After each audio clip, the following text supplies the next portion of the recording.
Oke, 106 dia Untirta Smart and Energic. Assalamualaikum warahmatullahi wabarakatuh, Smartizen. Good afternoon everybody. Waduh. This time during the next hours you guys are all with me lagi ya, in charge for from 10 to 12 tentunya. Also, we are on our beloved segment Dialog Siang. I will accompany your all activities to be more knowledgeable because Smartisan, you have to smart and energetic. Hey yo Smartisan, welcome back again on Dialog Siang. Dan bersama aku dengan Babang Justin ya, yang mengawali pagi kita, siang kita hari ini. Seperti yang udah Yusi mau jelaskan sebelumnya bahwa today we gonna talk about kontribusi Civitas City Fast kan gue jadi Civitas Akademika dalam Sustainable Development Goals atau SDGs nih Smartisan ya. Untuk mencapai tujuan pembangunan berkelanjutan atau SDGs itu sendiri dengan sebaik-baiknya nih, Indonesia mengedepankan prinsip pelaksanaan dengan inklusivitas. Waduh, yakni melibatkan unsur pemerintah maupun non pemerintah seperti pelaku usaha kayak gitu, filantropi, ormas, juga akademisi dan perguruan tinggi supaya makin banyak masyarakat yang terlibat kayak gitu ya Smartisan. Kampus juga sangat berperan penting nih dalam pencapaian TPB atau SDGs ini dan harus banget menjadi pusat unggulan atau center of excellence di bidang keilmuannya karena kan sesuai dengan kompetensi intinya ya. Mengharus utamakan SDGs dalam proses pendidikan dan pengajaran, menjadi mitra pemerintah pusat dan juga daerah serta pemangku kepentingan lainnya dalam melakukan pemantauan dan evaluasi pelaksanaan SDGs nih Smartizen, serta juga memberikan rekomendasi dalam penyusunan rencana aksi daerah atau RAD SDGs itu sendiri. Nah, Indonesia ini kan dapat mengambil tes praktis kontribusi perguruan tinggi ya dalam pencapaian tujuan SDGs dari 4 kampus di kawasan Australasia. Oh my god, it's mean Australia dan Asia kayak gitu katanya. Salah satunya ternyata keempatnya ini adalah Monash University, Macquarie University, Victoria University of Wellington, dan yang terakhir ada University of Technology Sydney. Wow, ini keren-keren banget kampusnya ya. Indonesia juga menjadi yang terdepan dalam mendorong kolaborasinya antara perguruan tinggi dan SDGs ini. Salah satunya pendirian SDG Center. Kalau misalkan ditanyain nih SDG Center tuh buat apa sih kayak gitu kan? Ini nih diharapkan mampu untuk memetakan seluruh aktivitas kampus yang sudah berjalan dengan SDGs, termasuk dalam mata kuliah dan kuliah kerja nyatanya nih ternyata juga ada relatingnya nih Smartisan. Mengembangkan kapasitas internal kampus dan membangun rasa kepemilikan terhadap SDGs itu sendiri seperti identifikasi prioritas, peluang, gaps dalam pelaksanaan SDGs serta juga memastikan internalisasi SDGs ke dalam strategi kebijakan dan kerja universitas agar terus berjalan dengan baik. Keren banget gak sih? Keren banget karena SDGs ini merupakan kalau misalkan bisa dibilang tools, that's a tools untuk menciptakan pembangunan yang berkelanjutan kayak gitu ya Smartisan. So, setelah ini sih bakal ngobrol banyak tentang SDGs, but don't go anywhere karena Yusi bakal ditemenin sama seorang sadis nih. Siapakah beliau? Masih rahasia lah Kak Yusi. Kalau gitu langsung aja kali ya. Aku puterin lagunya dari Ed Sheeran, Photograph, and Enjoy This Music Smartisan. Hari ini Yusi bakal ditemenin sama sahabat diskusi nih Smartizen. Siapakah beliau?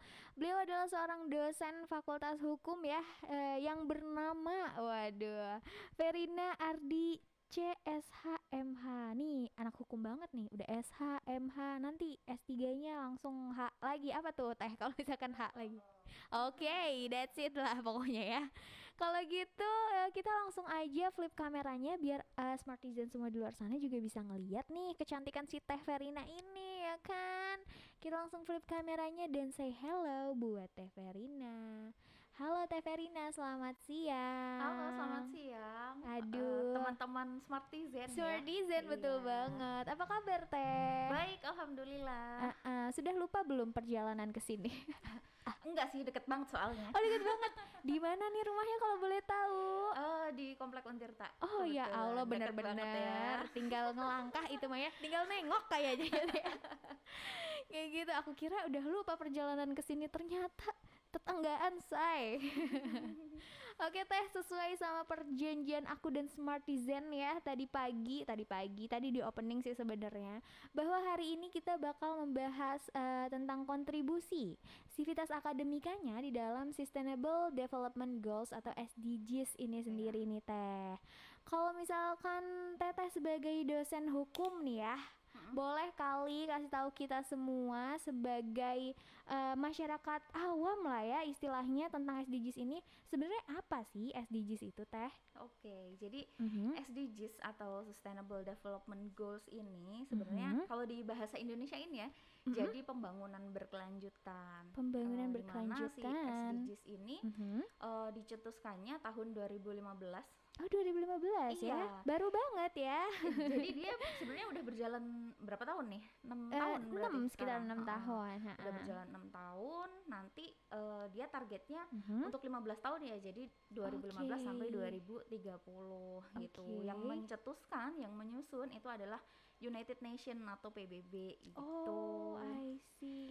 Iya, pada dasarnya Heeh. si SDGs ini kenapa sih harus disusun SDGs gitu kan? Kenapa tuh? Karena pada tahun 2015 itu mulai muncul suara-suara bahwa ada ketimpangan gitu antara negara-negara yang maju dengan Mhm. negara-negara berkembang, kemudian banyaknya kemiskinan, Waduh. ketidaksetaraan gender, kemudian yang paling penting Mhm. ini apa, degradasi sumber daya alam, degradasi lingkungan itu juga. Kemudian Hmm. yang sekarang banyak dibahas juga tentang perubahan iklim Hmm, itu. hmm, hmm, hmm, hmm. Itulah sebab-sebab kenapa disusunlah SDGs SDGs itu ini. dan pembangunannya sampai 15 tahun ke depan Iya, ya. sampai 2030 Wow, keren gitu. banget Smartisan. Terus ada lagi tidak? Jadi SDGs ini atau pembangunan berkelanjutan ini Mhm. terdiri dari beberapa tujuan. Tepatnya 17 tujuan ya. Banyak Wow, banget ya. banyak banget tuh. 17 tujuan dan Boleh kali disebutin tipis-tipis aja. oke, jadi dikasih bocoran dulu nih. Bocoran apa tuh Teh? Jadi yang bakal kita bahas nih nggak akan kita bahas semuanya karena Mhm. terlalu banyak nih 17 Iya gitu kan. 17 banyak banget. Kita akan fokus di yang berhubungan dengan lingkungan hidup aja karena Lingkungan hidup. teman-teman semua Mhm, kebetulan mhm. saya ini pengajar dari hukum lingkungan gitu. Jadi Wow, kita akan fokus di lingkungan lingkungannya aja hidupnya gitu. Di aja. antaranya ada Heeh. perubahan iklim, kemudian ekosistem darat, ekosistem lautan gitu. Oke, jadi itu jenis-jenisnya ada 17 ya Teh ya. Dan Mm-mm. fokus kita hari ini hanya terdapat pada lingkungannya aja. Iya, Mungkin di the next session kita bisa ngobrol lebih lanjut ya Teh, tapi untuk session ini hanya di lingkungan aja kayak gitu Smartisan. That's it? iya, All benar clear? banget, iya, That's it. Berarti itu aja nih Teh yang mau Teteh sampaikan untuk first talk kita hari ini. iya, Oke, itu that's it dulu. Smart Design. Itu dulu ya. Sabar, kamu semua sabar. Jangan emosi dulu. Kalau misalkan, Kak Yusi, aku belum juga nanya. Iya, pertanyaan kamu nanti aku sebutkan, aku bacakan gitu kan. Aku ingetin lagi, yang mau nanya langsung aja ke DM Instagram kita. @diauntirta nih teh. Kayak Oke. gitu. Boleh langsung DM atau isi question box yang udah aku share di storynya. Atau bisa juga di live streaming kita nih teh, di live chatnya langsung aja tap down below ya kan, langsung kayak Kak Yusi aku mau nanya nih ke Teh Verina. Iya boleh banget, silahkan sayang, kamu nanya aku jawab. Nggak ada yang Teh Verina yang jawab kayak gitu. Kayak gitu ya Teh. Setelah ini masih ada lagu-lagu lagi yang mau lewat dan aku puterin ya Teh ya buat Smartizen Iya, di luar sana oke. biar semakin semangat puasanya. This is Groovy, masih mencintaimu, and enjoy this music Smartizen. Ed Sheeran from no, it's from Ed Sheeran Photograph maksud aku ya Smartizen. Welcome back again on Dialog Siang, masih sama Yusi dan Teh Verina di sini tentunya.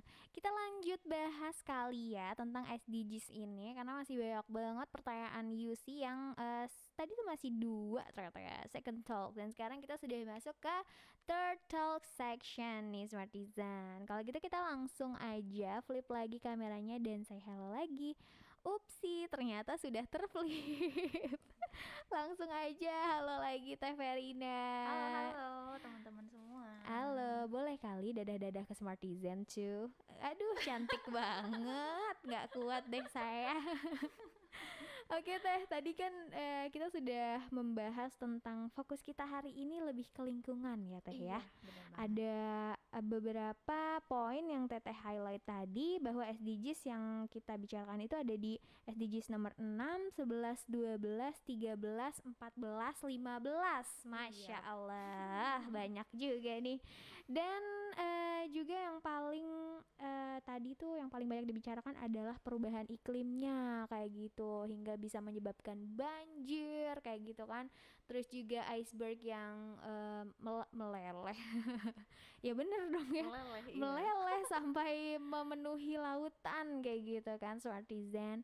Dan yang bisa kita lakukan apa sih untuk mengurangi hal-hal tersebut kayak gitu kan, aku tadi udah bilang setidaknya mengurangi atau membuat perubahan yaitu membuang sampah tidak sembarangan ya Teh ya. Iya. Nah, terkait tentang membuang sampah nih Teh, ini kan juga termasuk lingkungan ya fokusnya. Iya, Fokus benar. ke lingkungan juga nih si sampah ini. Boleh kali Teh menjelaskan kita nih tentang sampah, sampah-sampah maksudnya yang berperan juga dalam si SDGs ini terlaksanakan atau tidaknya kayak gitu. Oke. Jadi kalau kita tadi udah ngomongin perubahan iklim ya, sekarang kita Mhm. ngomongin gimana sih cara buat eh seenggaknya mengurangi gitu ya. Seenggaknya mengurangi, heeh. betul. Nah, kita mulai dari sampah dulu nih, sampah. Tiap Sampah. hari satu orang, kita Mhm. semua itu ya, pasti kan menghasilkan yang namanya sampah ya. Betul. Betul, sampah. Nah, sampah ini teman-teman, karena saya orang hukum ya, jadi Iya, saya harus iya. ngomong aturan. Oh, boleh. Sampah ini diatur di Undang-Undang Nomor 18 Tahun 2008 tentang pengelolaan sampah. Nah, di situ juga udah diklasifikasikan sampah-sampah apa yang termasuk sampah rumah tangga, kemudian sampah spesifik, ada juga yang termasuk limbah juga ada. Apalagi kita di masa sekarang ya udah 1 tahun ini kita bergelut dengan yang namanya pandemi COVID-19.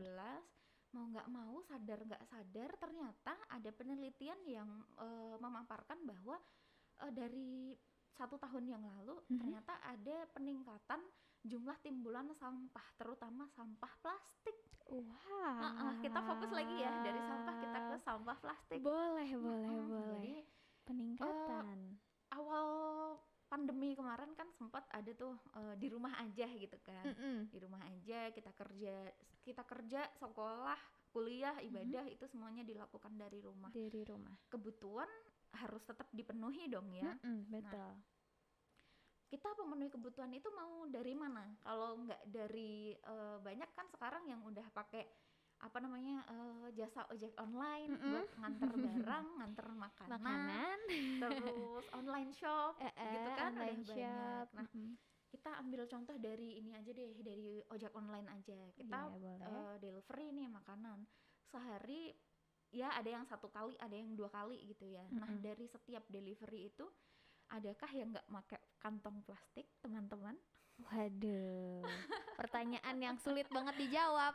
Saking sulitnya kayaknya nggak ada deh. Sampai harus mikir lama gitu ya. Aduh, ada enggak ya? Ternyata kebanyakan dan hampir semua iya, itu betul. ada ya. Kantong plastik itu yang paling kelihatan gitu ya pas baru diantar, kantong plastik. Nah, di dalam kantong plastik makanannya dibungkusnya pakai apa? Plastik lagi Teh. Lagi.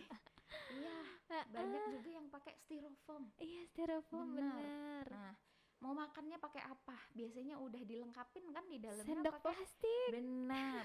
Biasanya juga sendok plastik sama si garpu plastiknya ini dibungkus lagi pakai kantong plastik kecil gitu kan.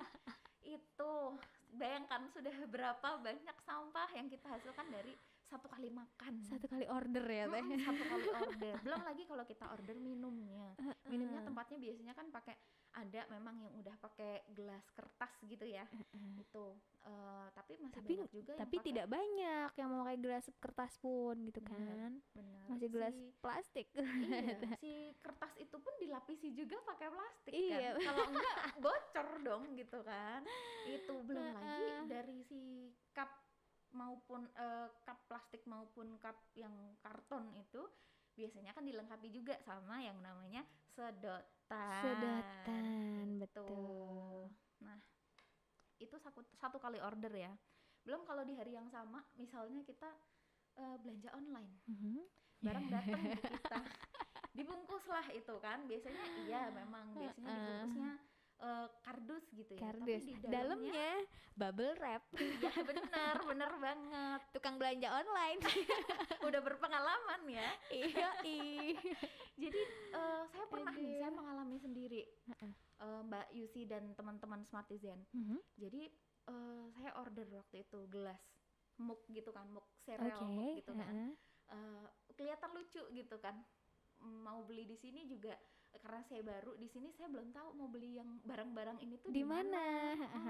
Makanya saya pilih order lewat marketplace gitu kan. Pas udah barangnya datang, iya kecil doang sih, orang saya ordernya juga cuma satu gitu ya.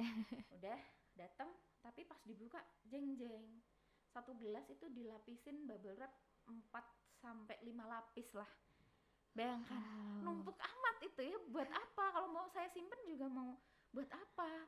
Saya ngedaur ulangnya juga bingung harus gimana gitu ya. Itu jadi semenjak pandemi 1 tahun yang lalu memang banyak sekali jumlah timbulan sampah plastik gitu. Belum lagi dari masker medis. Itu yang sempat kemarin viral juga teh. Benar. Banyak banget hewan laut yang terjerat. Iya kan. Itu masuk ke kakinya, Masuk ke kaki, lehernya kayak gitu-gitu kan, dari talinya si masker medis ini. Iya, kalau yang di rumah sakit atau nakes-nakes itu kan pakai masker medis, tapi mereka kan ngelolanya juga ada gitu kan, ada inseneratornya yang buat mengelola si sampah-sampah medis itu. Tapi kalau termasuk saya sebagai kita gitu kan. masyarakat umum pakai masker medis terus ngelolanya gimana? Biasanya kan kita cuman gunting terus buang. udah buang Ya gitu aku juga kan. gitu doang sih teh. Iya, jujur aja saya juga begitu gitu kan. Makanya bingung ini kalau begini terus udah 1 tahun harus gimana gitu kan. Mau nggak mau sampah medis juga turut menjadi apa ya, Penyebab masalah lah ya. baru gitu ya. Betul banget. Itu Bisa dikatakan tidak regulasi untuk sampah ini sendiri belum kuat teh. benar Belum ya berarti ya. belum Walaupun sudah diatur di dalam undang-undang yang nomor 18 tahun 2008 tadi teh. Iya. Berarti belum sepenuhnya ini antara undang-undangnya yang belum kuat atau pengaplikasian undang-undang ini yang tidak secara merata gitu loh. Oke, jadi kalau di Undang-Undang 18 tahun 2008, tahunnya 2008 gitu ya. Iya sih, agak 2008 lama gitu kan. 2008 benar. udah agak lama, tapi si undang-undang ini ada turunan-turunannya, termasuk surat edaran menteri gitu kan. Menteri KLHK di tahun, KLHK itu ngomong-ngomong Kementerian Lingkungan Hidup dan Kehutanan. Aku tuh mau nanya, cuman kayak oke, KLHK. Jadi Kementerian Lingkungan Hidup dan Kehutanan itu di tahun 2018 udah sempat mengeluarkan surat edaran tentang pembatasan penggunaan kantong plastik. Tapi khusus di toko-toko retail modern seperti yang Mart itu. Mart itu. Nggak boleh sebut merek ya, say. Jadi endorse. Iya gitu. benar. Tapi cuman sebatas ini aja, sebatas kantong plastik aja gitu. Nah, makin kesini makin banyak daerah-daerah nih, baik itu daerah provinsi maupun daerah kabupaten atau kota. Setahu saya di webinar tahun 2021 juga di bulan Februari saya pernah ngikutin satu webinar, sudah ada 35 daerah yang mulai menerapkan bahwa kita kalau beli di toko gitu udah nggak dikasih udah nggak boleh minta kantong lagi gitu, Harus bawa sendiri. bawa sendiri. Iya, gitu. Aku juga merasakan sih daerah Depok waktu itu. Oh gitu. Yang sudah meng-apply, tapi Mm-mm. untuk Kota Serang dan Provinsi Banten ini sendiri belum ya Teh ya. Nah, iya benar. Jadi ya gimana dong? Oke, kita perketat lagi yuk regulasinya yuk. Kita sama-sama kawal Indonesia agar menjadi lebih baik, terkhusus dalam pengelolaan sampah plastiknya ya Iya. Teh ya, kayak gitu. Ada lagi Teh yang mau disampaikan dari Teteh? Kita bakal bahas mikroplastik sih, tapi mau sekarang atau mau nanti? Kayaknya setelah ini aja berarti ya kalau Oke, biar pada mikroplastik. penasaran ya. Ya Smart Design jangan marah-marah sama aku potong pokoknya biar kamu masih nemenin aku sampai saat ini juga, sampai nanti-nanti tentunya. Kalau gitu aku mau puterin lagu dari mantan aku deh, Justin Bieber. Teteh nggak usah ngamuk denger ya. Enggak, aku cuma senyum-senyum aja dalam masker. Teteh tapi harus setuju ya Teh kalau aku bilang kayak gini. Aduh, dipaksa nih Smartizen nih. Betul banget. Pokoknya ini mantan aku Justin, sorry and enjoy this music Smartizen. Wow, Yusi Gomez nih Smartizen ya sama Marshmello yang berjudul Walls. Keren banget gak sih? Keren banget tentunya Kak Yusi. Masih sama aku sama Teh Verina di sini nih. Wow, udah cantik banget, udah langsung manja gitu ya. Langsung aja kita back to the topic Teh. Tadi kan ada beberapa yang udah aku potong nih, yang bikin Smartizen semua murka mungkin ya, kayak ayo sih apaan sih dipotong lagi. Boleh kali Teh lanjutin penjelasan Teteh tentang mikroplastik yang mau dijelasin tadi. Oke, jadi setelah kita bahas si sampah-sampah yang tadi gitu kan, kita udah bahas juga pandemi, gimana efeknya ke timbulan sampah di Indonesia. Kita bakal bahas tentang mikroplastik yang asalnya banyak juga yang dari tadi itu, dari hasil belanja online kita, dari order dari ojek online order makan gitu iya, kan, kemudian dari styrofoam segala macam. Dan jangan salah loh teman-teman Smartizen, baju kita ada juga yang mengandung mikroplastik. Oh, mikronya ini ya? Iya, mikronya. Salah satunya apa itu? Polyester. Oke. Itu salah satunya. Jadi ternyata mengandung mikroplastik. Dan kalau kalian, saya rasa ini bukan fakta baru ya, tentang mikroplastik ini. Kalau udah banyak juga kejadiannya, udah ada penelitiannya bahwa sampah-sampah yang kita buang, satu, dua atau banyak itu mau nggak mau pasti ada yang terbuang ke lautan. Betul. Plastik-plastiknya atau potongan-potongannya pasti mau nggak mau bakal dimakan oleh hewan-hewan atau biota-biota laut gitu kan. Aduh, iya benar. Dan kemudian ada satu penelitian, jadi si ikannya itu yang dari laut kan diambil, kemudian diteliti, diambil salah satu organ tubuhnya, ditaruh di bawah mikroskop. Iya bener ya, mikroskop ya. Iya benar. Kalau Microsoft kan buat Word ya. Oh iya, agak jauh. Jadi taruh di bawah mikroskop, kemudian ternyata ditemukan si apa nih, mikroplastik itu. Mikroplastik di dalam, waktu itu di penelitian itu disebutkan di livernya, di hatinya. Oh my god. Itu di hati ikannya, dan itu benar-benar kecil banget bentuknya, tuh kayak tali rafia yang udah dipotong gitu kalau versi gedenya, jadi panjang gitu. Tapi itu versi kecil banget kan, berarti ngeri itu. Ya. Dan kalau masuk ke tubuh kita, ikan kan dimakan nih sama kita, masuk ke tubuh kita, efeknya bakal bikin ini kanker salah satunya. Soalnya si mikroplastik ini ternyata menyerap bahan-bahan berbahaya seperti merkuri, kemudian timbal. Pusing. Kenapa mikroplastik? Gitu teman-teman. Kamu kecil-kecil banyak masalah ya. Itu salah satu keburukan dari mikroplastik. Nah, terus apa sih yang bisa kita lakuin? Nah, gitu kan? betul. Apa sih, gimana sih gitu loh peran kita sebagai sivitas akademika nih Teh, khususnya untuk Untirta deh kalau gitu, untuk mencapai tujuan SDGs tersebut. Iya, jadi sebelum kita ke SDGs-nya, kita tahu kalau Untirta punya visi misi nih. Visinya itu aku baca ya, mohon maaf nih. Boleh. Visinya itu Dipersilahkan. adalah terwujudnya Untirta sebagai Integrated Smart and Green atau It's Green Smart University yang and unggul, berkarakter, dan berdaya saing di kawasan ASEAN tahun 2030. Kita highlightnya di Green University-nya aja Green kali ya. University. Itu. Jadi salah satu peran kita atau peran Civitas Akademika, aku breakdown di ini aja ya, di dosen dulu deh. Boleh, Dosen. boleh. Jadi kalau dosen itu perannya bisa dengan satu, pengajaran. Kita kan tahu kalau dosen itu kan punya tridharma nih. Selain mengajar, dosen itu harus meneliti, kemudian pengabdian pada masyarakatnya, gitu. iya Nah, benar. sekarang itu sudah mulai di apa ya namanya, digagas. Dosen itu kalau ngajar harus berdasarkan penelitian yang pernah dilakukan. Jadi nggak cuman ngomongin teori lagi kan di kelas itu, ngomongin Benar-benar. ini loh penelitian saya kayak gini-gini. Saya sudah mempraktekannya loh gitu ya. Iya benar. Itu salah satu yang udah saya lakuin juga gitu. BTW. Di tahun 2018 saya pernah ikut konferensi internasional di Universitas Indonesia. Itu saya bahas tentang plastik juga. Jadi tapi fokusnya belum ke ini ya, belum ke seperti sekarang yang fokusnya penelitian itu. Kalau tahun kemarin kan saya fokusnya ke Untirta gitu kan. Kalau ini secara umum aja yang di Indonesia saya cuman bahas tentang marketplace sama delivery online itu. Gitu. Nah, salah satu peran dosen itu kan dari ngajar nih, ngajar. Kemudian kalau saya kebetulan kan saya ulang lagi nih jadinya pengajar hukum lingkungan. Oh iya. Gitu. Kemudian apa-apa, kebanggaan dong.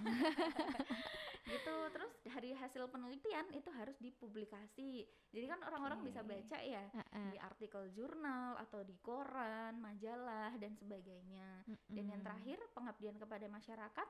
Bagaimana sih kita mengedukasi masyarakatnya ya? Masyarakat terutama di sekitar kita aja dulu deh, supaya aware ya Teh ya. Benar gitu. I see. Iya. Kalau dari mahasiswanya itu satu, otomatis dong kalau di Fakultas Hukum itu di semester 5 wajib buat ikut kelas hukum lingkungan. Oh gitu. Untung bukan anak hukum. BKM bisa dong. Oh iya bener ya. Aduh lupa saya. Gitu. Terus selain ngambil kelas hukum lingkungan yang banyak sekali case study-nya, itu juga bisa ikut penelitiannya dosen. Itu karena sekarang buat nilai akreditasi juga mahasiswa itu wajib diikutkan dalam penelitian ya? Dosen gitu. Buat skripsiannya juga ada wacana kalau wajib skripsi, wajib juga publikasi. Itu. Tidak, ada apa ini Miska? Kenapa tahun aku berat sekali? Ayo semangat ya. Ya semangat ya, bisa yuk S3. Gitu. Jadi ya perannya antara lain itu ya. Saya mau cerita sedikit boleh kali ya? Boleh. Tentang penelitian saya tahun lalu di tahun 2020. Itu saya membahas tentang gimana sih caranya mengurangi penggunaan bahan-bahan yang berasal dari plastik di Untirta. Karena Untirta ini punya visi yang tadi Green University tadi gitu kan. Saya wawancara ke Civitas Akademika, baik itu teman-teman saya sejawat di dosen, kemudian teman-teman staff sama mahasiswa gitu kan. 90% dari mereka menjawab kalau saya lebih suka bawa botol minum sekali pakai. 90%? Iya. Saya nggak suka ribet. Saya males bawa. Satu lagi pertanyaan yang menyadarkan saya, kalau saya bawa botol yang bukan sekali pakai, botol minum gitu, saya nanti kalau habis minumnya saya ngisi di mana? Oh iya. Karena kalau saya boleh jujur, di Untirta ini belum ada fasilitasnya, makanya kemarin dari hasil penelitian itu kita sarankan bahwa kalau bisa nih di Untirta ini menyediakan gitu spot-spot di paling nggak satu gedung satu dulu lah spot untuk mengisi ulang air minum gitu. Itu juga bisa menyebabkan perubahan yang signifikan ya Teh ya. Benar. Untuk lebih baiknya tentunya Indonesia ke depannya. Yuk Untirta bisa yuk Bisa yuk. Kalau gitu the last question dari aku nih Teh, nggak apa-apa ya? Mm-mm. Aku minta dong saran dan harapan Teteh nih buat citizen. Kok citizen? Gara-gara kamu NCT sih. Kan aku jadi NCTzen ya. buat Smartizen ataupun Civitas Akademika di Untirta nih Mm-mm. yang supaya mau berinovasi gitu loh untuk mencapai tujuan pembangunan berkelanjutan ini Teh. Apa Mm-mm. tuh saran dan Iya. harapan kami? Oke, jadi selain buat mewujudkan visi Untirta ya menjadi Green University, kita Mhm. juga nantinya bisa turut berkontribusi di SDGs, perwujudan SDGs. Mhm. Kalian bisa, saya juga, Mhm. kita semua Civitas Akademika Untirta bisa dengan mulai bawa botol minum yang bisa diisi ulang. Mhm. Kemudian kita bisa bawa bekal sendiri, dan yang paling penting jangan lupa buat tidak menyisakan makanan kalian, karena sampah makanan juga termasuk sampah yang sangat-sangat banyak timbulan sampahnya di Indonesia gitu. Yeay. Itu kemudian kalau saran buat Untirta ya yang Mhm. tadi, kalau Apa tuh bisa Teh? kalau bisa Sarannya. ya Mhm. menyediakan tempat atau paling nggak dispenser gitu buat mengisi ulang air minum gitu. Kalau nggak pakai sistem yang saya boleh sebut universitas lain mungkin ya sebagai contoh, Mhm, gimana?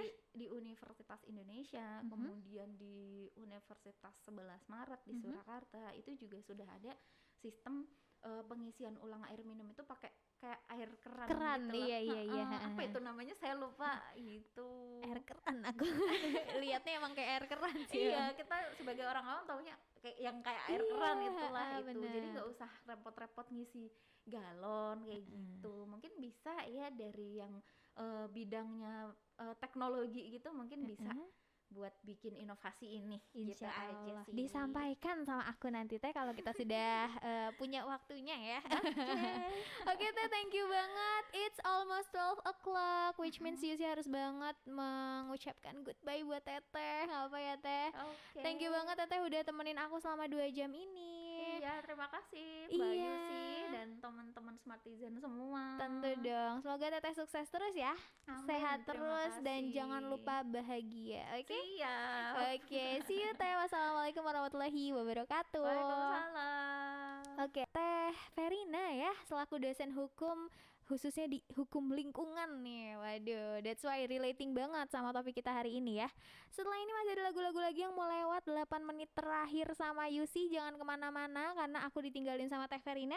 Masa aku ditinggalin sama kamu juga ya kan? Jadi, this is Hifi Remaja and enjoy this music, Smartizen.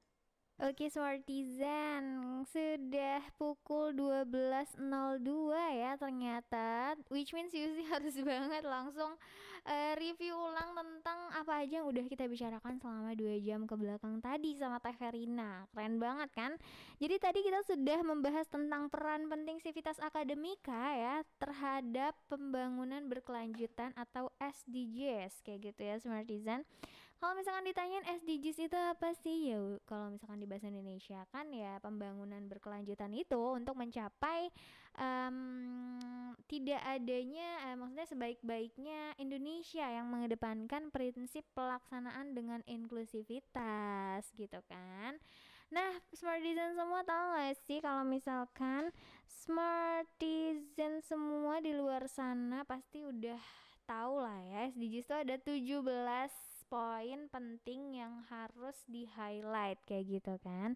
Tapi hari ini Yusi sama Teh Verina itu membahas sekitar 6 peran penting SDGs terkhusus terhadap lingkungan nih karena beliau sebagai dosen lingkungan, hukum lingkungan maksud aku. Dan tadi juga udah dijelaskan bahwa di SDGs nomor 6 yaitu ada tentang air bersih dan sanitasi yang baik ya. Lalu juga di SDGs number 11 itu pemukiman yang berkelanjutan. Di nomor 13 itu ada perubahan iklim, nomor 14 ekosistem lautan dan ke-15 ekosistem daratan. Semua SDGs ini saling berhubungan ya Smartizen. Jadi ketika kamu membicarakan tentang perubahan iklim, itu yang nanti efeknya akan kamu tahu kan iceberg yang meleleh itu. Nah, itu akan menyebabkan permukaan laut yang menaik, semakin naik itu juga akan menyebabkan daratan kita semakin kecil ya istilahnya kalau misalkan dia melalui logika masing-masing gitu kan. Jadi untuk kehidupan di daratan ekosistemnya juga mungkin agak terganggu karena hal ini. Jadi satu dan lain halnya sangat sangat sangat sekali berpengaruh kayak gitu. Salah satunya yang udah kita bahas sangat baik hari ini adalah tentang sampah nih Smartizen. Karena apa? Karena kalau misalkan membicarakan tentang iceberg yang meleleh yang mengakibatkan permukaan air laut menaik, terus juga ternyata bisa menyebabkan juga banjir kayak gitu kan, itu bisa banget kita stop gitu loh istilahnya. Dengan cara apa? Kita bisa banget bantu dengan cara memilah sampah dalam perorganiser sampah kayak gitu. Karena kenapa di Indonesia ini dalam regulasi sampah plastik ataupun sampah rumah tangga itu sendiri belum begitu jelas. Tadi yang udah dibicarakan sama aku dan Teverina ya. Dan juga yang paling apa merenyuhkan hati itu ada yang namanya microplastic Smartisan. Jadi itu kecil-kecil tapi dia tuh sangat efeknya tuh besar dan juga tidak baik kayak gitu kan. Kalau misalkan bisa dilihat dari biota laut kayak ada sebuah penelitian di mana ketika dibelah salah satu organnya itu di dalamnya terdapat mikroplastik itu yang dimana kalau misalkan masuk ke tubuh kita itu bisa menyebabkan kanker. Ternyata kayak gitu ya Smartisan. Jadi ikan tuh tidak selama bukan berarti ikan tidak baik ya, tapi kalau misalkan ikan yang sudah terpapar mikroplastik seperti ini itu jatuhnya malah tidak baik buat kesehatan tubuh. That's why dari kamunya nih harus banget buat menjaga lingkungan kamu, salah satunya dengan yang perorganiseran si sampah itu sendiri ya Smartizen.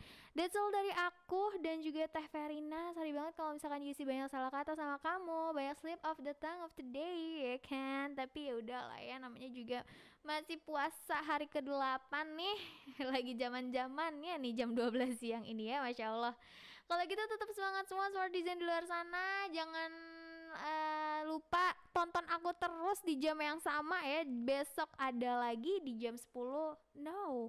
Besok ada lagi di jam 10 sampai jam 12 benar. Dan juga di jam 3 sampai jam 5 ya Smartizen di Dialog Siang dan Dialog Senja. Kalau gitu Yusi pamit undur diri. Dialog Siang juga pamit undur diri and see you tomorrow.